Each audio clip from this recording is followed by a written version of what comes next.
Assalamualaikum warahmatullahi wabarakatuh. Kami dari kelompok 2 dari kelas 11 IPA 3 ingin menampilkan drama yang berjudul Telaga Warna. Guru pembimbing Ibu Istiana SPD.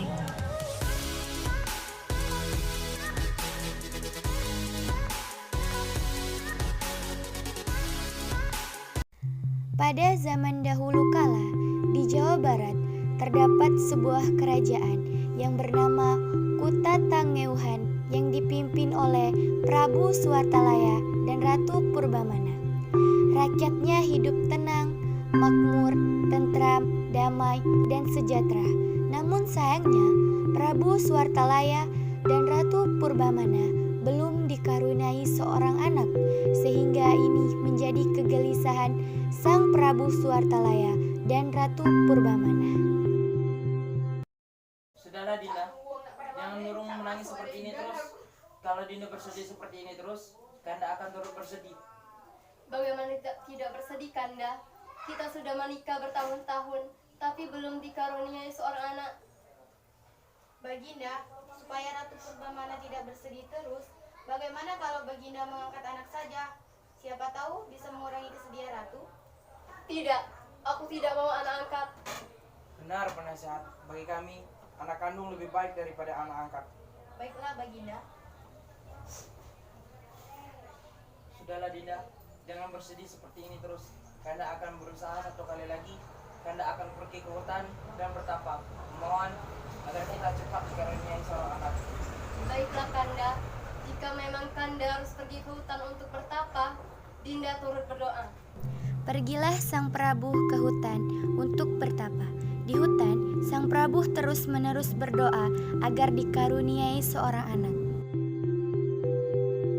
Beberapa bulan kemudian, keinginan mereka terkabul. Ratu Purbamana pun mulai hamil. Seluruh rakyat sangat senang sekali. Mereka membanjiri istana dengan hadiah. 9 bulan kemudian, Ratu melahirkan seorang putri. Iya Kanda, kita harus bersyukur akhirnya kita dikaruniai seorang anak. Iya Dinda, putri kita cukup manis dan juga mengemaskan. Bagaimana kita akan memberikan namanya Gilang Rukmini. Sesaat raja dan ratu sedang berbahagia, datanglah penasehat kerajaan. Permisi Baginda, ada beberapa rakyat yang ingin menemui Baginda Raja dan Ratu. Mereka ingin memberikan ucapan selamat dan hadiah untuk putri Baginda Raja dan Ratu. Persilakan dia masuk, penasehat. Baik Baginda Ratu.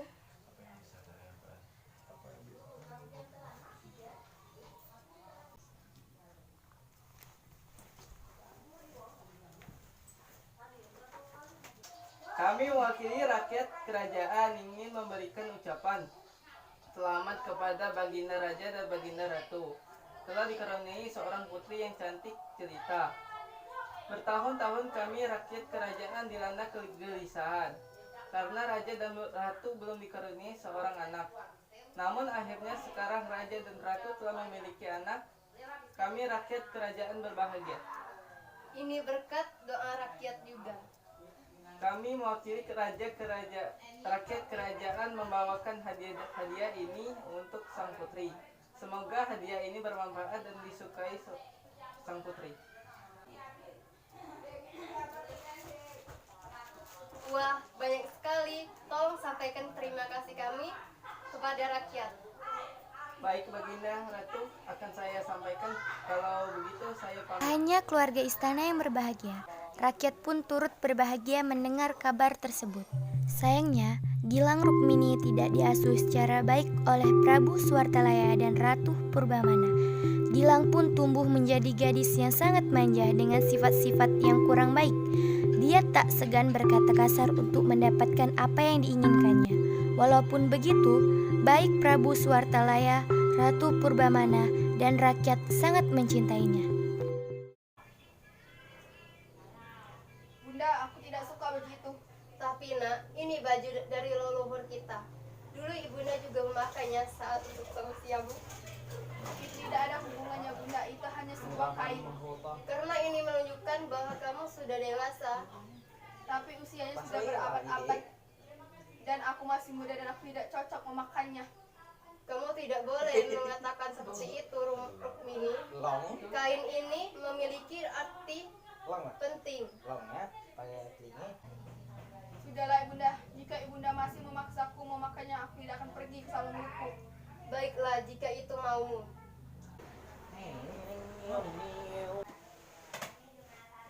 Akhirnya ibunda pergi juga. Aku sudah bosan mendengar semua perkataannya. Penasehat, jika ibunda datang, jangan kau bukakan pintu untuknya, karena hari ini aku tidak ingin melihatnya. Karena aku hanya ingin berdiam diri di kamar saja, agar dia tidak bisa memaksaku. Ampun Tuan Putri, bagaimana kalau Baginda Ratu marah? Sudah turuti saja perkataanku. Tapi Putri Sudah diam. Kalau kau tidak menuruti perkataanku, berarti kau harus pergi dari kerajaan ayahandaku. Maaf Tuan Putri. Hari berlalu, Putri pun tumbuh menjadi gadis remaja tercantik di seluruh negeri. Dalam beberapa hari, Putri akan berusia 17 tahun. Maka, para penduduk di negeri itu pergi ke istana. Mereka membawa aneka hadiah yang sangat indah.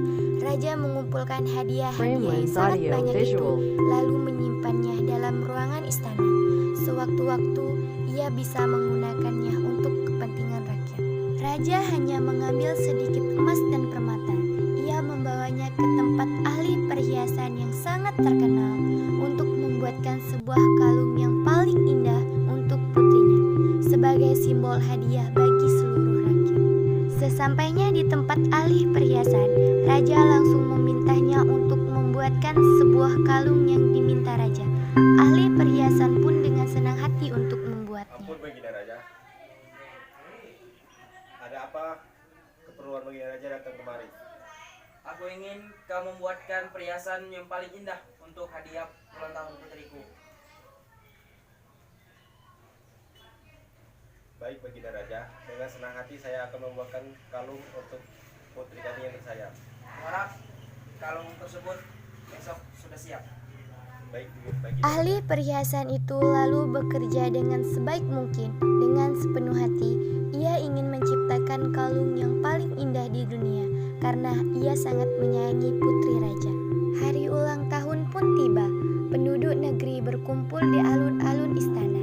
Ketika raja dan ratu datang, orang menyambut dengan gembira. Sambutan hangat makin terdengar.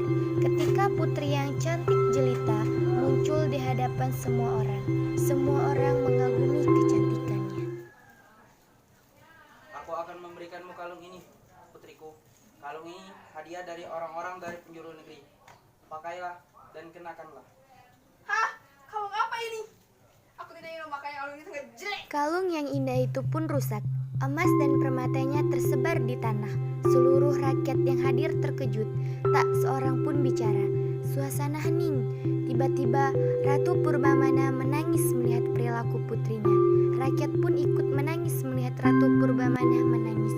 Akhirnya semua pun meneteskan air mata hingga istana basah oleh air mata mereka. Rukmini, apa yang kamu lakukan? Kamu telah mempermalukan ayahanda dan ibundamu. Tiba-tiba muncul mata air dari kalung yang hancur. Airnya keluar sangat deras yang makin lama makin banyak. Sang putri sangat ketakutan. Ia menyesal atas perbuatan jahatnya. Tapi genangan itu telah menjadi sangat besar hingga menenggelamkan kerajaan. Oleh rakyat sekitar, danau itu disebut sebagai Telaga Warna. Warna yang dihasilkan berasal dari bayangan hutan, tanaman, dan langit sekitar telaga. Namun orang mengatakan warna-warna tersebut berasal dari kalung putri yang tersebar. Dan sekarang Telaga Tujuh Warna dijadikan sebagai salah satu tempat wisata yang terkenal di Jawa Barat. Jadi pesannya yang dapat disimpulkan dari video ini adalah jangan terlalu memanjakan anak karena bisa membuat anak jadi kurang ajar dan tidak tahu diri. Sekian drama yang dapat kami tampilkan. Semoga ada pesan moral yang baik boleh diambil. Jika yang buruk jangan ditiru. Kami ucapkan terima kasih. Wassalamualaikum warahmatullahi wabarakatuh.